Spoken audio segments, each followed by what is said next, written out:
राम लक्ष्मण परशुराम संवाद के अंतर्गत पिछले पद्यांश में हमने ये पढ़ा कि लक्ष्मण जी परशुराम जी से कहते हैं कि जो एक सच्चा शूरवीर होता है वो शत्रु को सामने देखकर युद्ध भूमि में अपनी वीरता दिखाता है, वीरता का बखान नहीं करता। और अब आगे यहाँ लक्ष्मण जी परशुराम जी से कहते हैं कि तुम तो काल हाक जन लावा, बार बार मोहि लाग बुलावा। लक्ष्मण जी परशुराम जी से कहते हैं कि आप तो मानो मृत्यु को हाँक लगाकर मेरे लिए बुला रहे हो। ऐसा लगता है कि जैसे तुम काल को अपने साथ लिए फिरते हो और बार बार मेरे लिए उसको बुला रहे हो। सुनत लखन के बचन कठोरा, परसु सुधार धरियु कर घोरा। सुनत माने सुनकर, लखन माने लक्ष्मण के, वचन यानी शब्द, कठोरा माने कठोर। तो लक्ष्मण के ये कठोर व्यंग वचन सुनते ही परशुराम ने अपने भयंकर फरसे को सुधार कर सीधा कर लिया।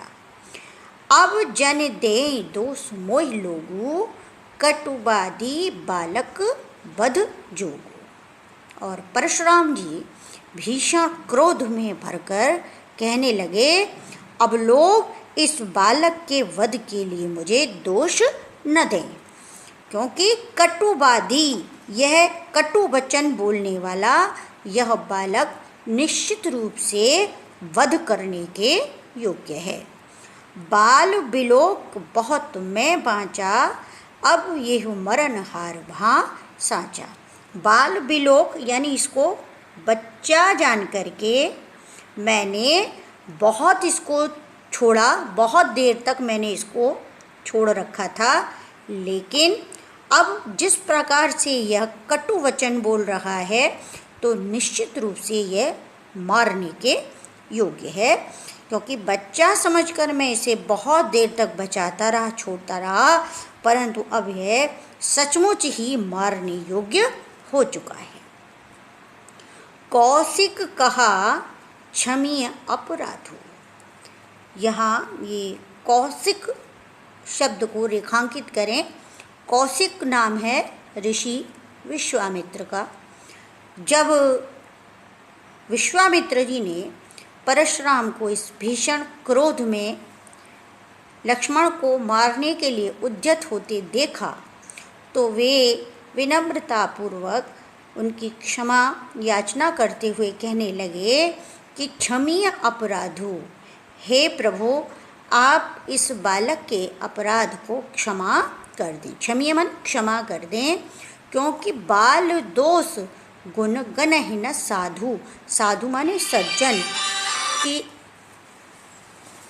कोई भी जो सज्जन होते हैं वे बच्चों के गुण और दोषों पर ध्यान नहीं देते। इसलिए आप लक्ष्मण को बालक समझकर इसके अपराधों को क्षमा कर दें।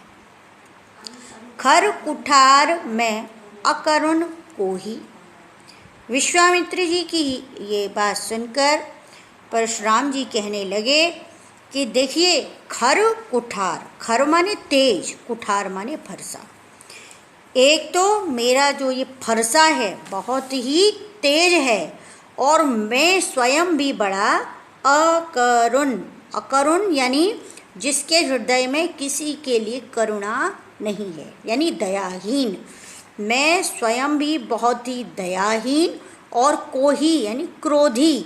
मैं स्वयं भी बहुत दयाहीन और क्रोधी हूँ, और ऐसे ही मेरा फरसा भी बहुत तेज है, तो किसी पर दया नहीं करता। आगे अपराधी गुरु द्रोही, और मेरे सामने मेरे गुरु का अपराध करने वाला ये अपराधी खड़ा है। उतर देत छोड़ो बिन मारे, और उस पर भी ये जिस प्रकार से मुझे बार बार उत्तर दे रहा है, फिर भी मैंने इसे बिना मारे छोड़ रखा है। केवल कौशिक शील तुम्हारे।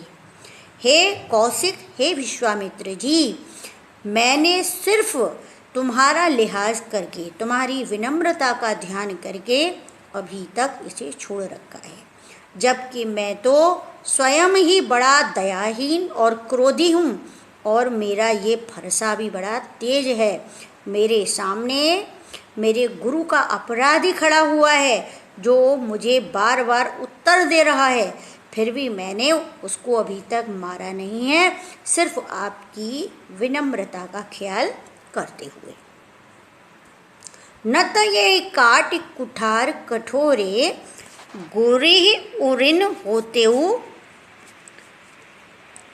ऋण थोरे, होतेउ श्रम थोरे। गोरे ही उरिन होतेउ श्रम थोरे। नहीं तो मैं एक क्षण में अपने कठोर फरसे से काटकर इसको मार देता और बहुत थोड़े से ही श्रम में अपने गुरु के ऋण से मुक्त हो जाता।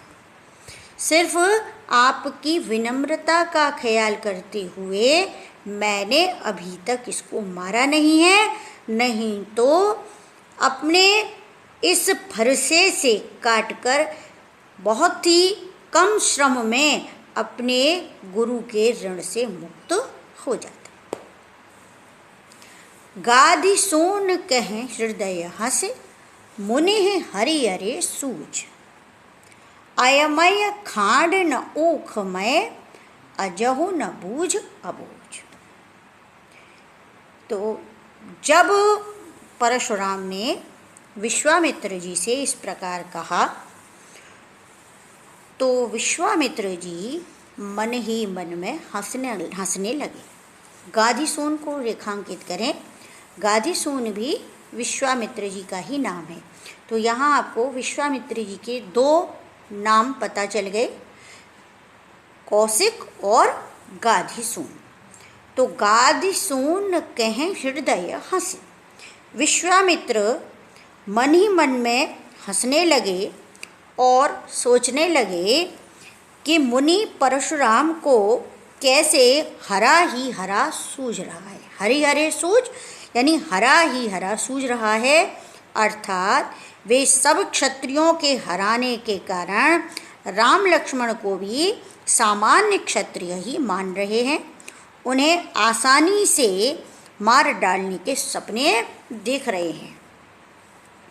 अयमय खांड न ओखमय, अजहु न बूझ अबूझ। जिस लक्ष्मण को वे ओख माने गन्ना और खांड माने ऊख से, गन्ने से क्या बनती है, चीनी। तो यहाँ खांड शब्द के दो अर्थ हैं। इसे खांड को आप रेखांकित कर लें। खांड माने खड़ग या खड़गा या तलवार और खांड माने चीनी। चीनी को खांड भी कहा जाता है। तो जिस लक्ष्मण को ये ऊख समझ रहे हैं, गन्ने के रस से बनी खांड समझ रहे हैं, वाकई में वह तो लोहे का बना हुआ तेज खाड़ा है। और परशुराम जैसे ज्ञानी भी कैसी अबूझ यानी अज्ञानियों जैसी बातें कर रहे हैं। बूझ माने ज्ञानी और अबूझ माने अज्ञानी। तो परशुराम जैसे ज्ञानी भी कैसी अज्ञानियों जैसी बातें कर रहे हैं कि जिन लक्ष्मण को वे ऊख से बनी हुई खांड समझ रहे हैं, वास्तव में वह तो खड़ग है, तलवार है। क्योंकि राम और लक्ष्मण सामान्य वीर न होकर बहुत पराक्रमी योद्धा हैं और सर्वत्र विजयी होने के कारण परशुराम को अपने ऊपर अभिमान हो गया है। ये बात मन ही मन में विचार करते हुए मुनि विश्वामित्र जी हंसने लगे।